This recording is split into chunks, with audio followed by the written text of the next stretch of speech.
गांव में एक कहावत कहते हैं, चोर को क्यों पकड़े, चोर को क्यों पकड़े, चोर की मैया को पकड़े।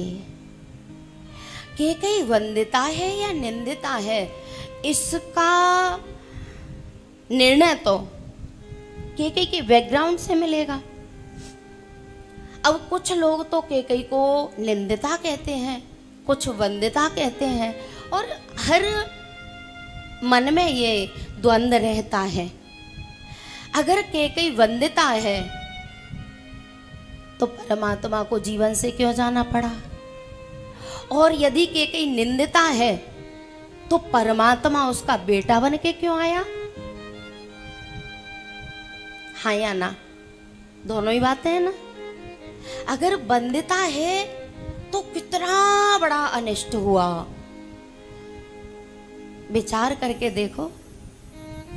अरे भैया, हमारे यहाँ तो अगर बेटा अलग होने की भी बात कह देता है ना, तो बूढ़े बड़ों की हालत खराब हो जाती है। और जिसका बेटा 14 वर्ष के लिए छोड़ के चला गया, बाप की तो हालत आपने देख ही ली क्या हुई थी, और माँ की भी हालत बाप से बदतर हो गई थी। ये निर्णय करना बड़ा कठिन है कि कई वंदिता है कि निंदिता है। जब प्रत्येक मन में ये द्वंद चला तो भरत जी ने इसका हल कर दिया।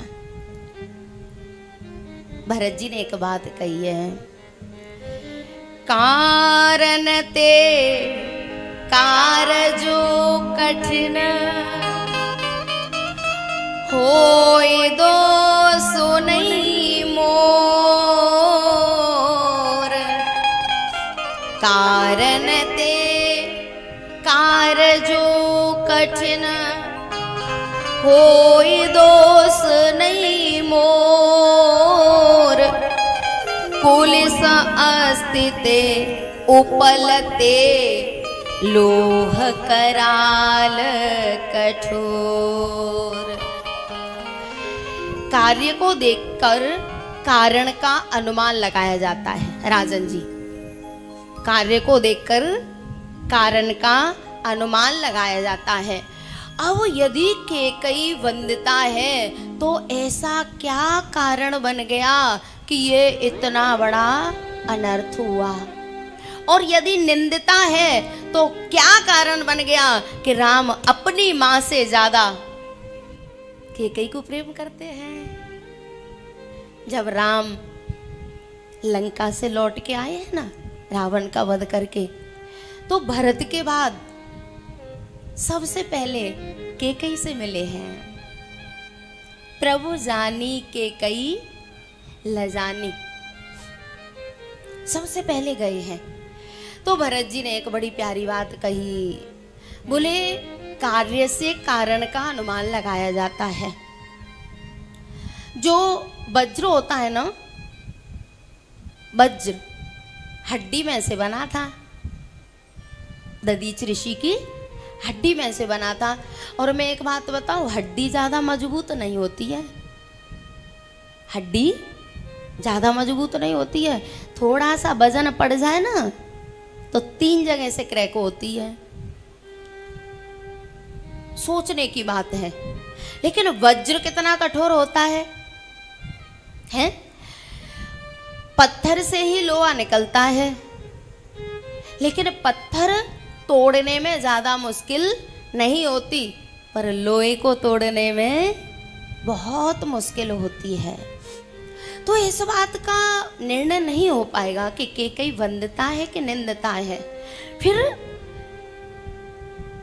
किस रास्ते को चुना जाए, किधर जाया जाए। तो मेरी बुद्धि जैसा काम कर रही है, मेरी बुद्धि एक निर्णय पर पहुंची है।